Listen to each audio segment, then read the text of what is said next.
Welcome to another episode. Take a moment. How long's a moment? These were the tactical themes Yeah, the coming. movies. Fans, the music, the excitement of it all. When you see that they're doing it out of love. Get it all. Thank you. It's true though, it's funny. Hi guys, welcome to another episode. My name is Carey and my guest today is... Hi, Carey. Mark, it's great to be here and going to be great to spend time together. So we brought you in today. I've done a lot of training with you and it's been insanely fun, very violent. Just kidding. No, we are really wanting to talk about how important safety is, particularly for women at this day and age, and how women need to start taking responsibility for protecting themselves.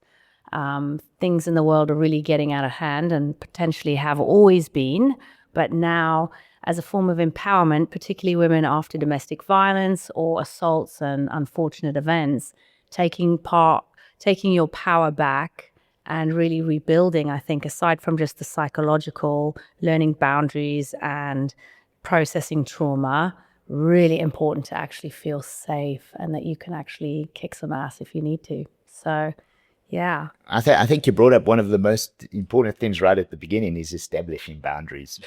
Yeah. And that's very difficult in today's day and age because boundaries seems to be being eroded. Yeah. In all parts of society. And I think women need to start, and not only women, pretty much everyone needs to start laying their boundaries, what's acceptable for them. Early on. And, often people find themselves in situations 2 years down and they realize the boundaries were crossed a long time ago. So that mental process of laying what's acceptable and what's not is very, very important to you. Yeah. So let me ask you this. What got you into this line of work? Gee, I've been involved in martial arts since I've been a kid. My dad was an old parabat. Nice. So we grew up in a military family. So it's always been combative. I had two sisters. That you fought with too? Yeah. One. Or they picked on you? They're both lovely sisters. They've both grown up. One went through a very traumatic relationship Okay. through her life as she got older. So she was the one that you had to take care of when I was a brother. So Yeah.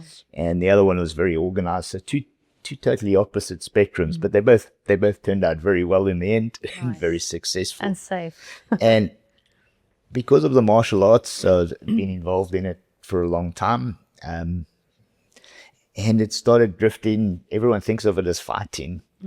But I moved to the States in the early 90s, did some work there, competed, and moved back to South Africa with my wife, who I'd met in the States.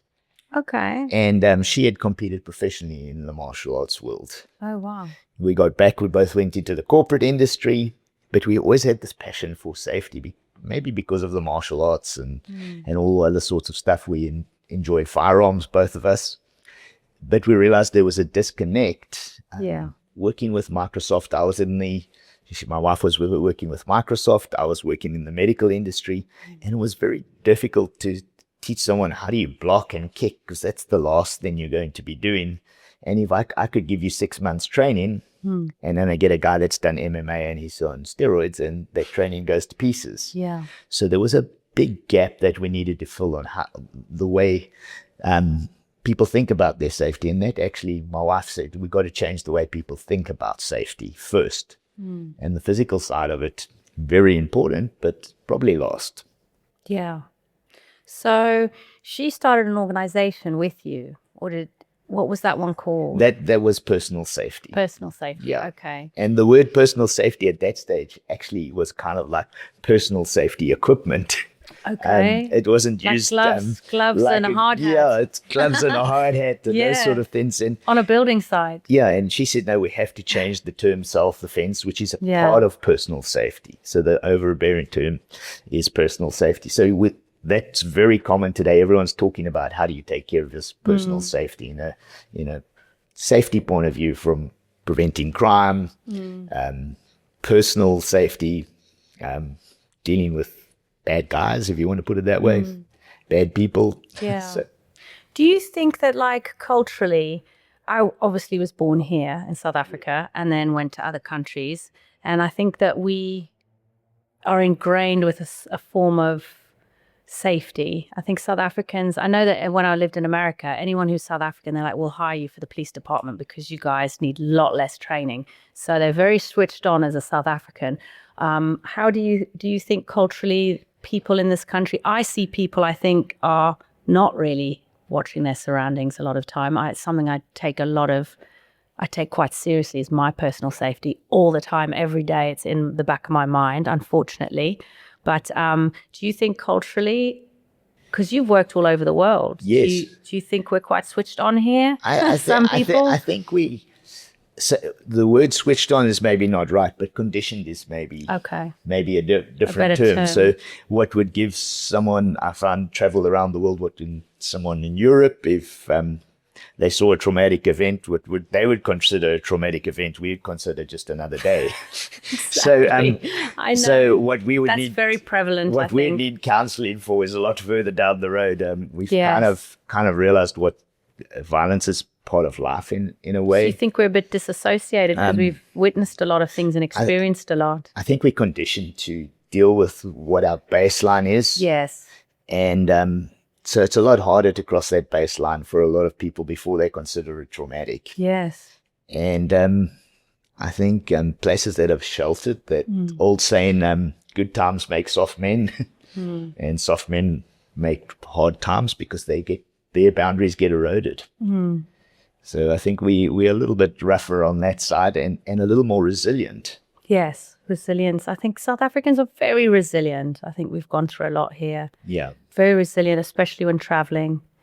So one of the other things I wanted to ask you, I was discussing this with you earlier. One of the things I notice, and I am particularly a safety conscious person. I have 2 children. I've been through a hell of a lot myself, as you know.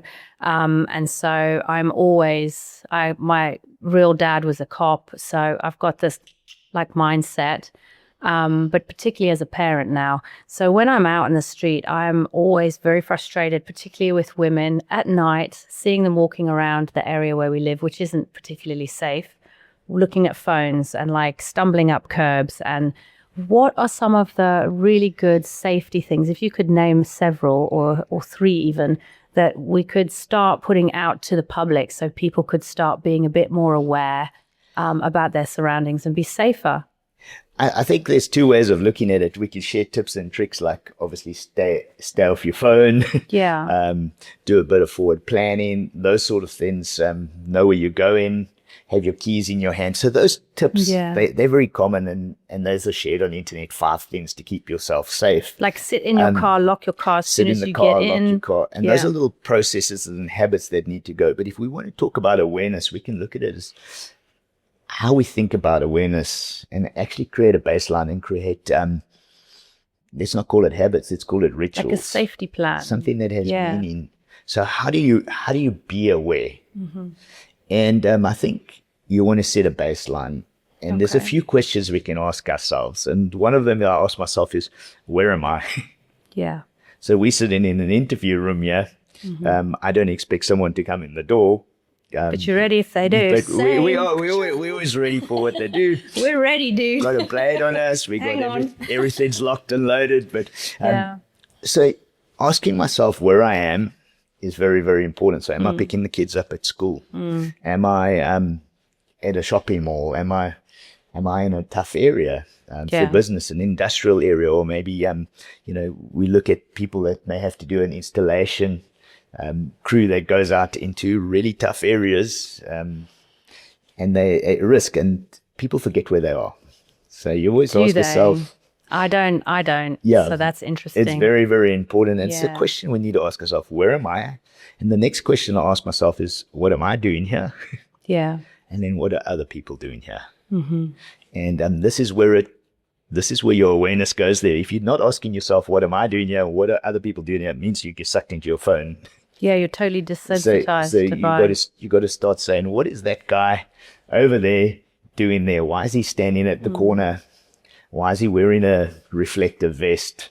Is he a car guard, or is he actually working there? And when I link to that, so I ask myself, where am I? What am I doing here? What are other people doing here? And then I need to figure out if there are any threats in that area. So this is creating a baseline the way I think. So as opposed to looking at little tips and tricks, which we add into this. This is the next phase. So like it's surveying more your about doing your the area. whole surveillance. It's for lack of a better word. We're not being too tactical, but how do I actually be aware and surveil an area and then add meaning to it? So to spot a bad guy, for lack They're of quite a better obvious. word, yeah, and we get obvious things. We get profiling where you can see someone is obviously not the right guy to be there. You can see his behaviors right, and you kind of go, I know I've got a problem. But we have another thing that we need to figure out, because from a criminal side of it, and you kind of spoke about it, you only realize halfway down the line and what's happening that the guy's actually criminal and has bad intent. And that's kind of where we have to start figuring out who the bad guys are. Yeah. Okay, and profiling can be a little bit of a double-edged sword there, because you can see who the gangster is. Yeah, that's by the more way he's obvious. dressed, but you can't see the guy in the suit and tie. And that's where your boundaries come in, both physical and emotional boundaries. You've told bad guys, and if you draw a boundary, say, sorry, I can't help you today, and that gets pushed, that's a highlight. So that's figuring That's a out red the bad flag. guy. Yeah. Like, Those are the flags that we got, and there's multiple flags we can add in there. You get so a whole lecture. what would be like a good flag? So say I was actually watching something the other day, and it was this thing for women, and it was basically this woman was in the gym, and it was in a hotel, and there was a man at the door like knocking. He couldn't get in. Yes. She walked straight over and let him in, Yes. instead of going, why can't you get in? He Yes. assaulted her, and she eventually got away, but it was very intense. And so it was explaining, like, read the signs. You're alone in the gym, first of all. Be Yep. aware of that. Where You're am by I? yourself. Exactly. He's knocking on the window, and he'd been standing there for a while, like 15 minutes, Yeah. which is a little long. You're either going to go find a way in, but to stand and watch someone train is odd. And then he couldn't get in. So there was the three things, the three kind of boundaries as That's an it. example. Yeah. And then she let him in. And then he was standing really close to her and backing her in. So that's like now a problem. So he's actually done three. You asked the three questions. Yes. Where am I? I'm in the gym. Yes. Someone's at the window. What am I doing? I'm gymming. What's he doing? Watching me. And then he crossed the Yeah. boundary, which was actually a physical threshold in that situation. Well, it was her being like, oh, I need to be kind. We don't need to be kind. Yeah. We really don't. We can be helpful to people that we Yeah. know, but we don't need to be kind to strangers all the time. Exactly. Because that's not safe. And be polite, be friendly. but And be keep the door locked. Keep your door locked.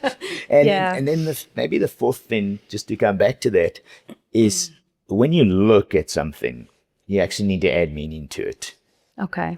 So we'll have people look at a guy and they'll say, I saw that guy there. I thought it was suspicious, or I saw him there, or he came out of nowhere. Yeah. So those sort of things, if you run that little process and ask yourself those questions, you've actually given yourself a mini surveillance course and a process of how to look at things. Would you say too, like before something bad happens, we have a gut feeling and that we need to start maybe trusting that Yes. instead of overriding that and trying to people please and being paranoid or silly?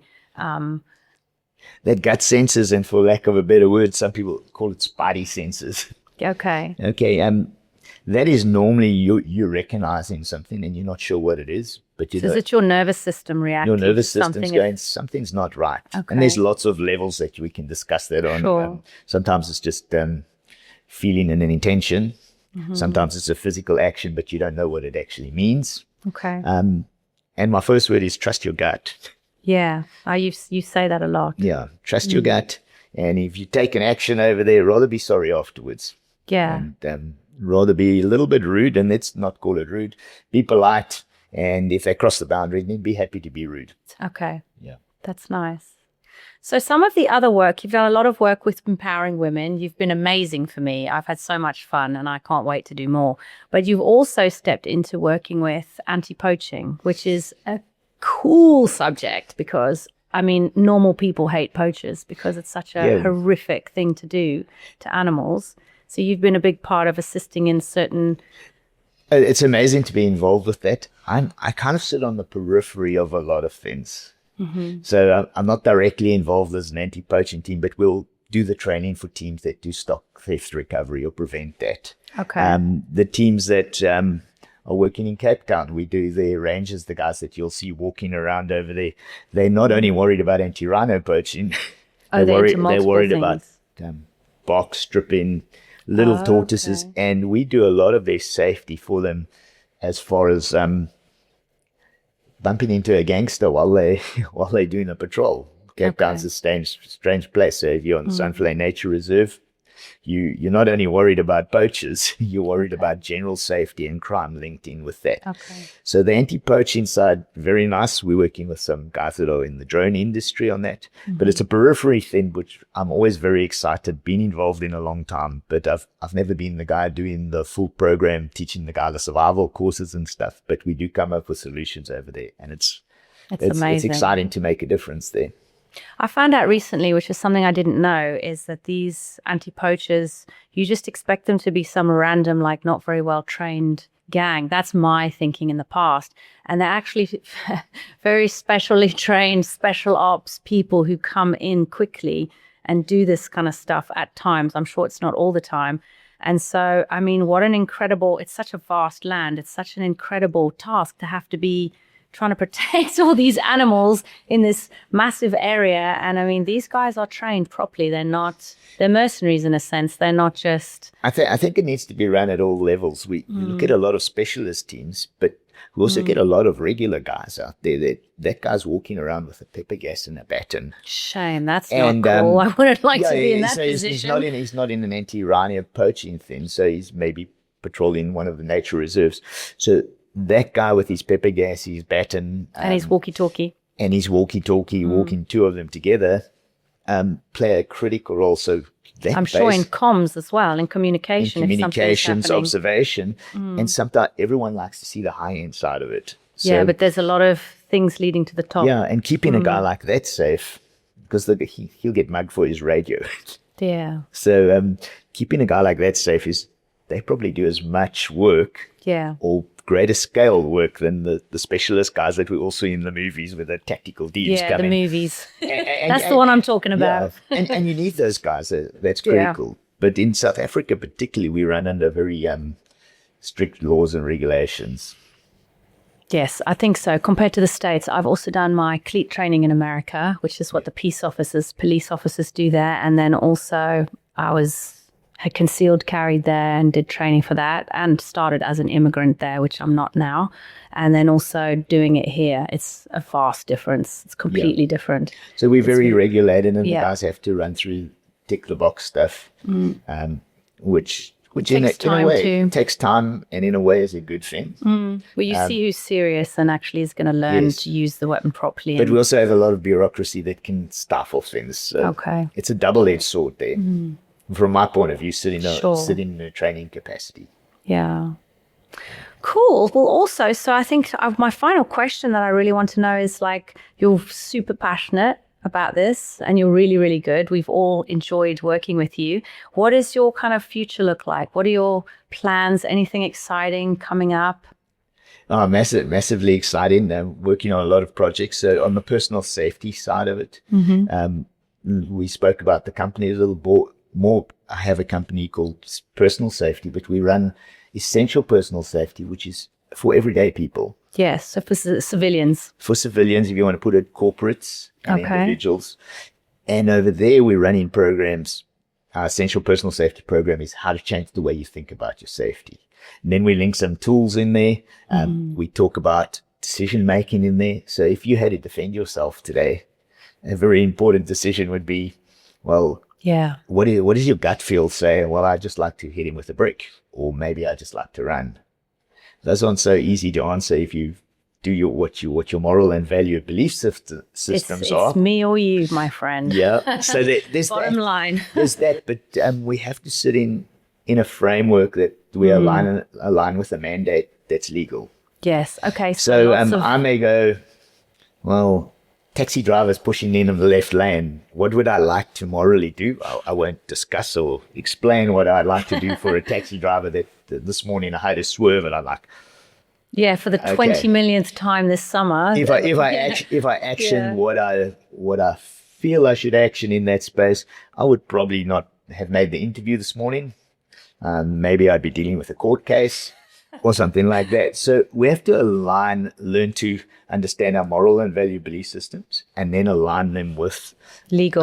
our legal mandate, our fear of consequences, if you want to put that. Sure. And we have to understand, for example, if you need to defend yourself, it's ingrained in, we have very nice laws in South Africa. It's just making sure that they're implemented correctly. And But implementing them in a really hectic situation is always difficult too. Yes. Like actually when you're fight or flight, and that's why the training's so good, because I've found over years of doing different things that in America and then here with you, you've really got to continually train to be second nature. Don't overthink, because that's when you do stupid things. Exactly. And the decisions get scared and react. decisions need to be made beforehand with those two things, my moral and value belief system. So am I going to be scared doing something, or is it going to affect me for the rest of my life? And So you've got to be super confident in your We've got to be ability and confident. how your mind works That's at right. the same time under pressure. So when we did the shooting exercises, we didn't just teach you to hit the target. We turned around and I said, make a decision.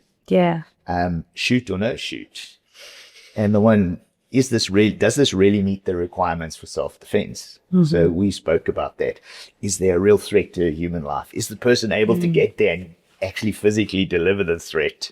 Yeah. And is this attack in progress? Because emotionally, you may have someone attack you, run away, and then you shoot the shot, the attack is over. Exactly. So if we haven't made those decisions beforehand, we go into a rational fight or flight. And then we do something and it's like rolling a dice. And then I shoot or I don't shoot it afterwards. So why did you shoot him? Well, I was terrified. Well, that's not the greatest answer. And that's why we need to put training. And shooting's just a metaphor for that. Yeah. And then some questions that you can ask yourself is, when you put that in there, you say, ask yourself, and I know what your natural instinct is. Because you worked with me. I know I'm a what mine badass is. now. I know But what in mine the is. beginning, I was like, Yeah. drop the gun. Yeah. So, drop the gun or whatever it is. But Or panic. You got to ask yourself, will I run? Will I comply? Or will I fight? Or can I actually take the shot and deal with the consequences of a life? But that's quite a big question for So people we too. answer that in like a stepwise approach. So the Yeah. first thing I say, what's my natural instinct to run, fight, or comply? And then Mine's to fight. that's to fight. Now? Like I said, we know what it is. Maybe comply and then run later. But there's another question that's linked to that, and it's actually a 3 process. It's almost like the surveillance thing I spoke about. It's not little tips and tricks. Add the tips and tricks to this. Okay. The next question I ask myself is, when will I run? When will I comply? When will I fight? Yeah. Timing. So is this really life-threatening? All right. Is it worth me having an argument and getting Yes. in there? Is this something I can walk away from? So de-escalation is Can important. I de-escalate the situation? But let's do an example of, for example, a carjacking. So I look up and there's a firearm in my face, and my daughter was in the vehicle with me. She's a lot older right now, but she's little. She used to know how to come through the seat and everything. And I realized it was very difficult to drive out of that situation. If I started reaching for a something. firearm, that guy's ahead of you. Yeah. He's going to shoot you. So if my natural instinct's just to get the too fast late. draw, that I'm going to be behind the curveball. Do I meet the criteria for self-defense? Is always going to be asked in court. I think so with that. So you're pretty much there. Yeah. So I would, at that stage, decide I can't drive. Reaching for my gun is too dangerous, risking too many people. Maybe I could get out of this without shooting, because there's a lot of consequences that come with a shooting. And we exited the vehicle and I was ready to go. And then suddenly he grabbed my daughter. Yeah, that changes. that's the so it's thing. gone from I'm complying to now I'm going to fight. That's intense. It's a massive step. And then the last step we have to ask ourselves, and everyone, and sorry for the martial artists out there, especially the older guys like me, normally your gut's grown that big and you've got a big belt on. I've tried to keep mine down. But, you speak to the guys and they'll talk about knife defense. And the first thing they say, well, run. And then I look at the guy and I go, you can't even run to You the can't run and leave toilet. your child there either. Yeah, you like can't you're run in a and leave your position where child. you're now cornered. So if you try outrun a criminal, most of them are a little fitter than you. Young. And younger. Agile. And agile. So, Yeah. so the answer is, we said, will I run? Will I fight? Will I comply? when will I run? When will I fight? When will I comply? And then finally, I'd say to myself, how will I do each of those? Appropriately, yeah. With So the how law. do I comply? Because I want to comply, and then I start stuttering, and I get a slap in the head and pistol whipped. Oh, So you actually have to practice complying. If you're going to fight, you're going to have to know your tools.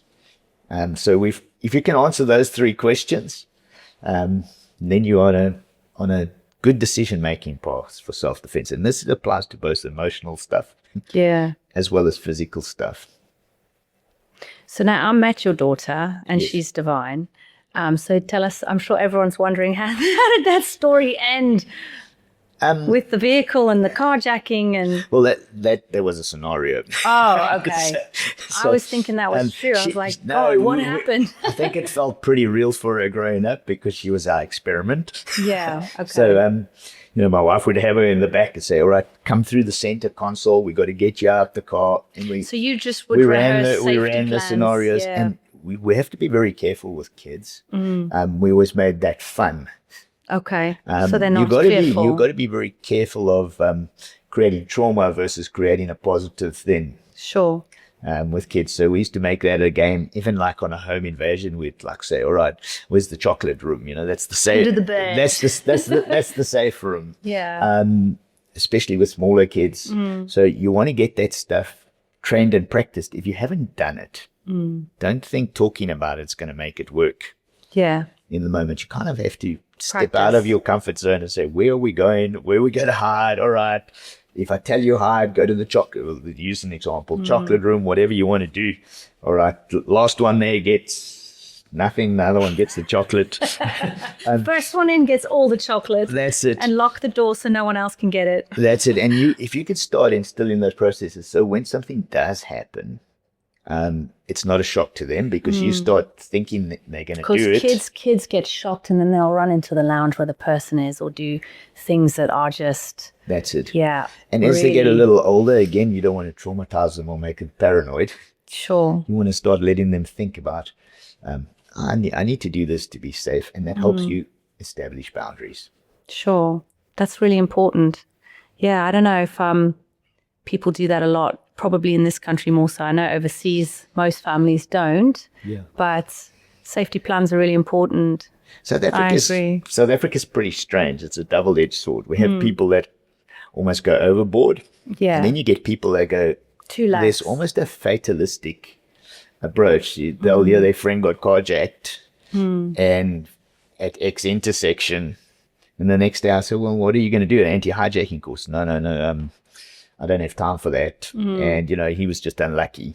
Yeah. So they almost get jaded. And for lack of a better word, it's not the right terminology. I call it an old soldier syndrome. Okay. So they almost become lax because you're conditioned to, it's part of life. Cope. Yeah. Yeah. And, everyone knows someone or everyone here has gone through something. It's not like it's taboo or what a huge shock, unfortunately. But it does. Yeah, I will be completely honest. I feel much safer in this country than America. And that's a fact. And Yeah. I think we that's- both lived in the States for 6 years. Yes. I think the States for me was maybe a different experience to you. And I think America's like 8 different countries in one. Sure. And some places I feel super safe. And other places I'm going, I did a strange job. I did repossession and collection there while I worked there. So Ooh, that's I worked in dangerous. some tough areas in Boston, Yeah. bottom side of New York and Rhode Island. So I was on the East Coast. And And no one I wants you turning up at their and I door. had come from Africa. So Yeah, that's why they hired you. they hired me. Resilient African. They yeah. said, the one woman said, I was teaching school, and the woman said, my husband's looking for someone that can fight. And I was doing martial arts. So I was like, I can do that. I'd get paid. Yay. That's not what the job It's was fun and about. it's exercise. Yeah, it was. We were actually account manager, but I actually realized, geez, some of the places are pretty rough over there. rough. I think Yeah. our South African mentality carried me a long way. I was very successful at it, but I suddenly realized, gee, there's a lot of, at that stage, I came from a country that wasn't drug orientated. Yeah, ours is just crime. Just crime. Yeah, not the same. It's not the same But that has stuff. changed. Our world here is aligned with the first world now, and we have human trafficking. Massively, yeah. drugs, and poaching, and those three are all three interrelated. So South Africa is And arms, I'm sure, as well, everything. arms and ammunition, smuggling, Yeah. whatever it is. So those three things are now integrated, and those are universal. And so South Africa was really hard on a mental safety point of view, but we weren't exposed to that. I mean, the first time I'd seen drugs was when I traveled to England. I was like, holy mackerel. The English have been doing I them for grew up years. in Pretoria, so I was like, holy mackerel. And it was for someone to smoke a joint was like a day-to-day thing. And I was Yeah. sitting with my eyes Open. over there. Maybe I was a little isolated as a kid. Sheltered as a kid. from different things, yeah. But by that stage, I'd seen a shooting, I'd seen a couple of stabbings. And never had a spliff. been That's through so the- funny. Yeah. So different It's different worlds. cultures and different worlds. Like But- I'll say for here, when my 5-year-old came home when we were living in Oklahoma, and she said, "Mommy, check, I can run in a zigzag." And I was like, "That's so cute." And she's like, "Come do it with me." And I'm like, "Okay, why are we doing this?" She said, "When an active shooter comes to the school and they start shooting the doors up and all the kids, we've got to run in a zigzag." Yeah. And I was like, "What?" We're not exposed to stuff like that here or England, but there they'd be more shocked of different things, that we're That's right. prevalent to here. So I think everywhere is it's just different. I remember at school when we were kids, we would have the hand grenade drills in the classes. What school So did you go I to? was in Pretoria. I Wow. think I'm a few years older than you, so A little bit. not too much, but Thanks for being kind. but we'd say, all right, all the desks to the Yeah. middle of the classroom. That's what they do you in know. America. So we did Yeah. those sort of things, and we were running those drills, and that was for what was considered a terror attack in those days. Gosh. With a hand grenade coming through the window or something like that. And by the time I left school, that was all gone. Yeah, I was lucky. I went to Wynberg for a while, and we did have the Kenilworth massacre when I was at school. And that was really, really intense. I had friends there. My best friend was there. It was horrendous, but we had armed guards and we weren't allowed to cross the road at school from the boarding house but it was all this country's got good security, I think. So, Yeah. I mean, I know you're good, but I think I've always felt we've got good security here when it's necessary. It's not a place that's third world or not proficient. I find it very proficient here. It's a double-edged sword. I Again, think we yeah. have the best of the best. It's a strange claim to make, and that's a resilience side. And you can talk about that in any country as well. You can always have the same personalities in each position in each course. country, because I do some military training and police training, so I'll meet those same personalities in each In place. different countries, So, yeah.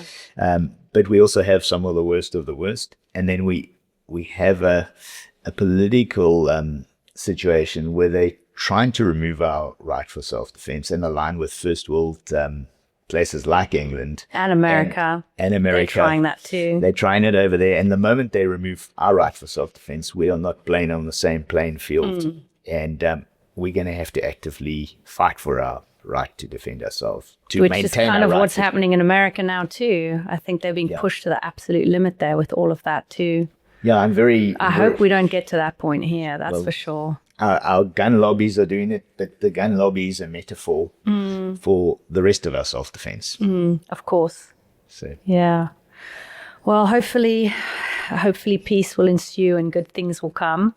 And thank you so much for coming. Awesome. It's Thank you always so much. awesome to spend time with you. And We'll get you back to training. Absolutely. I can't wait.